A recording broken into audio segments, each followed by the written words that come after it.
Good morning, everybody. It's been over a week since there's been a Primera Division game. But Spanish football, like rust or war criminals with consciences, never sleeps. Let's begin with "This is Sparta," or at least Real Madrid. You, I'm certain, all remember all-round troublemaker but World Cup winner, European Championship and Champions League winner Álvaro Arbeloa, nicknamed the Spartan because of a Sparta obstacle race he entered. It's like Touchet's Jackson, but also because he's flinty tough in manner and in physical discipline. The guy who won the lot, who pissed everybody off in due course, but who's made a pretty decent fist of youth team coaching, well, he's in charge of Madrid's B team called Castilla. And Arbeloa has already moved up from the juvenile ranks with a heap of trophies, seeing off the mighty Raúl González Blanco in the process. Not bad going.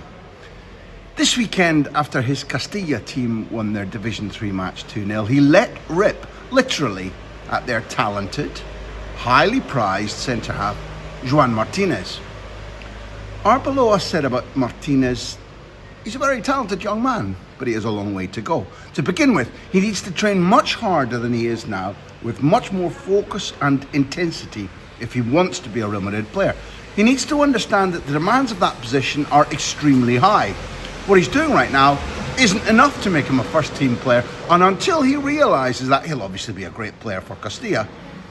But the top level is a different story. We're working on that, making him understand that he has to be more professional, and train at his maximum every day. That's where he needs to make a big leap forward to become a Real Madrid player, because he has the talent, but what he's doing right now isn't enough. Now, that unleashes all the old chat about whether coaches should ever undertake a bollocking in public. And let's all take a moment of reflection for the spirit of Phil Brown at Hull at this difficult time. But maybe this one is not only well-meaning, it's also authorised too. Madrid are concerned about their debts. They don't want to lay out another 70 million on yet another centre-half. Why, you say? Well, because Alaba is permanently injured and Rudiger is just back from several months out. Alaba's 33, Rudiger turns 33 in March, and both are out of contract in June. The A plan is for Jacobo Ramon to be repatriated from Como, where he's playing for Cesc and absolutely flying. And Joan Martínez, not far behind, is plan A-. But Arbeloa isn't a shy guy. At West Ham, the press officer told me that he once went looking for him and found him pre-match, mixing with the hard nut fans in a local pub. Not drinking, just getting with the geezers. That's Arbeloa. He's the very same one who said on a Spain World Cup 2010 victory documentary that some players were absolutely shitting themselves on the bus on the way to the Chile group decider. And Iker Casillas, who thought he was referring to him, stopped talking to him. He's the one who stamped on David Villa in the Cup semi-final, having just won the World Cup together. And the most famous spat was when Arbeloa and Piqué started insulting each other in public. Undoubtedly started by Piqué, first of all calling Arbeloa as much use as a training ground cone, and then making the insult public. People will fall out over such things. Arbeloa finished his playing days in league with the Bernabeu Ultrasur bad and hardline fans, and they presented him with a Sparta plaque. My advice to Xabi Alonso would be, keep looking over your shoulder, mate. In other Madrid news, serious news, grown-up news now, some of the heavy newspapers have been briefed to float articles reporting that Florentino Pérez is going to present a plan to turn the club into a PLC. Like Barcelona, Osasuna, Athletic, Madrid is member-run right now. He wants to sell off a tenth of the club for €1 billion to private investors, and giving every other paid-up socio a share which in due course they may only legally share to another shareholder, keeping everything within house. So there are strict terms about who can and can't become a member, so there is an idea of control there. But I think we can start to appoint blame or strategy on the cost of the stadium, which yesterday hosted Miami Dolphins beating the Washington Redskins, or Commanders as they're now known. And of course, with that kind of private investment, shut the fuck up, there would be money to buy every decent footballer left in the world, and then ha ha ha ha ha, evil villain laughed. World domination, total domination, Mr. Bond. We shall see. Back in Barcelona land, the all-conquering women's team, even with the brilliant Aitana Bonmati on the bench, smacked Real Madrid for 4 on Montjuïc's Olympic Stadium, with a couple of goals ruled out by VAR, and Caroline Weir's penalty being saved by Catacoy. So, this follows their shock first ever defeat in a Clásico at the same venue last season, that time thanks to Caroline Weir's late left-footed shot. And the question is, was that the last ever FC Barcelona involvement with the Estadi Lluís Companys Olympic Stadium, Montjuïc? It's got more aliases than an international crime baron, because the Camp Nou is in line to get a new occupancy certificate today. If it's granted, then crowds of nearly 50,000 will be allowed back. The men's team will host Atléti at the weekend, and then it'll be Barcelona against Eintracht Frankfurt in the next but one Champions League match. The brilliant, outstanding women's team would return to the run-of-the-mill matches at the Johan Cruyff Stadium out in St. Joan d'Espí over by the training ground, with special occasions held for them also at the Camp Nou. We've been here before, and who knows, the certificate might be a shock, no, from the Catalan judges. But I doubt it this time, they've got the X factor. Word is that Joan Garcia will be back in goal this week again against his rival for the Spain #1 slot, Unai Simon. Rafinha should be on the bench, Pedri's got a chance of some minutes, and in theory, Lamine Yamal's back in tip-top nick because of that pain-killing infrared needle, is this football we're talking about, that he received last Monday, which sparked the row with the Spanish FA. Exciting times for the champions. Less encouraging for under-pressure Athletic? Who knows? Maybe they spring a shock. Now, you don't need to be a complete cynic in order to link this next news with the previous item about Florentino Pérez wanting to attract investor capital. Stop sniggering at the back. I can see you.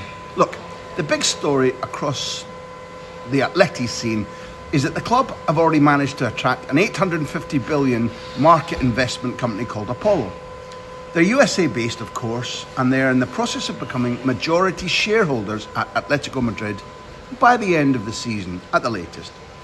It's expected that they will then own 55% of the club, while the current big bosses, Miguel Ángel Gil, will be reduced to 10%, and Enrique Cerezo down to 3%. In case you're interested, Apollo is a management firm which already invests in the Madrid Open Golf, the tennis in Miami, and has loaned Dosh to Nottingham Forest, but their overall investment in sport across the world was already 17 billion before this deal was struck. The investment values Los club around 2.5 billion, around about a quarter of what Florentino Pérez thinks their big brothers at the Bernabeu are worth. There's a Wrexham link, of course there is, because one of the major Johnny Big Bollocks at Apollo has already become an investor at the Mexican soccer club Necaxa with Ryan Reynolds, co-proprietor of the Welsh Wizards. It's part of a general move by Atletico to try and establish themselves as major players on the world scene. They've recruited Oscar Mayo from La Liga to improve their business. They've moved Carlos Bucero into the general management of the club. And then, most impressively of all, note my words, they recruited the out-of-work Mateo Alemán. He did brilliant work, literally, at both Valencia and Barcelona. And so Atleti are beginning to punch powerfully, and frankly, that makes them very interesting. It also seems to me that it makes Diego Cholo Simeone not only more untouchable, Teflon-like, but probably significantly richer too. Miguel Ángel Gil and Enrique Cerezo will stay on as chairman of the board and president, respectively. The bad news for Los Colchoneros is that Jan Oblak is heading home from international duty with Slovenia, carrying some sort of injury. Let's see how bad that problem is when he reports for tests today at Majadahonda. I think I already let you in on the secret that I interviewed Giuliano Simeone recently, and he was a fascinating kid. But I didn't get as long with him as one of the radio stations in Spain over the weekend. Simeone's youngest, probably most talented footballing kid of the three boys, admitted lots of things about life as Cholo's son. He said that when he scolds me, it's like he would do to any player. It opens your eyes. But I've got a very natural reaction when he gives me instructions. I forget he's my dad. I'm focused on my work and I'm trying to improve. He scolds me because he wants to correct me, just like he would any other footballer. Fair enough. On having Simeone as his coach, young Giuliano said he's very demanding. He gets the most out of all his players. He goes out of the way for them in every detail. It's a level of demand that's almost inexplicable. And talking about his dad, like any family where the father takes care of his children and gives them everything he can to help them, he's a very good pop. And at home, well, I haven't lived with him for a long time, but when I did live with him, I don't know, we'd be eating or just having breakfast. He'd be on his iPad watching some video, and then he'd start practicing formations with the cups, the glasses, the cutlery and the orange juice. And it's like 8 a.m. We're having breakfast, but still, he's obsessed. It's good access to Giuliano Simeone. On the financial side again, yes, I know, I'm sorry, this won't happen every week. Sevilla has called its 2025 AGM for December the 15th. And the club, it's horrible news. They had to release some financial statements when announcing the AGM, and they show significant losses for 24-25. In fact, 54 million euros losses. They've been in profit for years, but suddenly over the last 5 years, the debt has ballooned to 221 million. The club are briefing that they're optimistic about their financial restructuring. In fact, the board estimates that the club will break even in the 25-26 season. How? I don't know. Over the last couple of years, operating costs have decreased from 87 million to 65 million, and first-team player costs have dropped from 78 million to something significantly smaller. But the revenue for last season was reduced by 65 million euros due to not competing in European competition and a decrease in television rights because their position in La Liga was rubbish. This season, no UEFA. Moderate league position. Who knows? Finally, Gerard Moreno. This brilliant striker is back. He's scored 3 in 3. There are some touting that Villarreal might be title candidates, and there are some touting that maybe he can get a start for Spain again. Don't know about the latter. But he talks about the hell he's been through. And he gave a very good interview to a friend of mine, Javi Mata, where he says, this is Moreno speaking, "I'm not worried about proving anything. I'm worried about how I can become mentally stronger. Ultimately, this has been a really difficult time in my life. There have even been moments when I felt like giving everything up because I was suffering more than I was enjoying football." Moreno says, "I had to work on my mental game every single day because that doesn't go away overnight. After so many injuries and so many relapses, I've needed mental preparation, which I also need to keep improving my game. The people at home helped me to grow and overcome the tough times.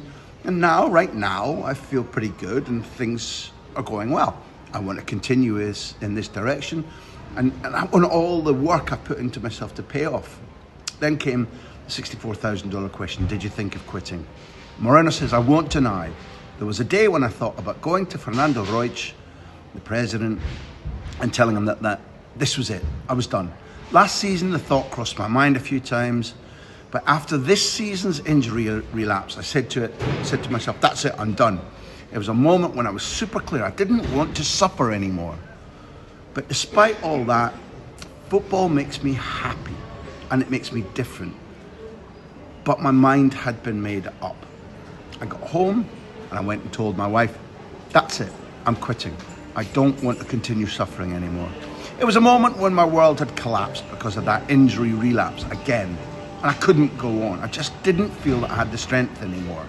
I hadn't enjoyed myself for a long, long time. And the injury relapses more than the injuries cut me. I told my wife I didn't want to continue, but she and my daughters, my parents, my brothers and sisters kept me from falling and helped me get back up. Although that day it was my wife who gave me the fullest push to get back up and fight again. Now, he said, I don't go into matches with fear. I have to fight negative thoughts. The negative thoughts that always linger in your mind when you're about to play a match. Will I be relapsing? Will I be injured? It's a thought you don't want to have, but it's intrusive and it appears suddenly. So I make an effort and I focus on work to avoid that thought, to fight those intrusive ideas. I have to strengthen my mental game, and I think that's going to be positive. It's true that when I'm on the pitch, I'm thinking about playing, I have no negative thoughts, I have no worries, I'm only thinking about winning. I can say that these last few matches where I've played well are helping me and giving me a lot of confidence to keep working. Just a little side note, that for all their money, for all the fact we envy them often, some of these footballers genuinely go through hell. The pain of the injury and the rehab, yeah, fine, that's tough. But doubting yourself, negative intrusive thoughts, the idea that you need to give up, haul up the white flag, but addicted to the life, you can't. I sympathise with them on that. Do you? Anyway, for the moment, that's your letter from America, for Spain, for Monday. Stay tuned.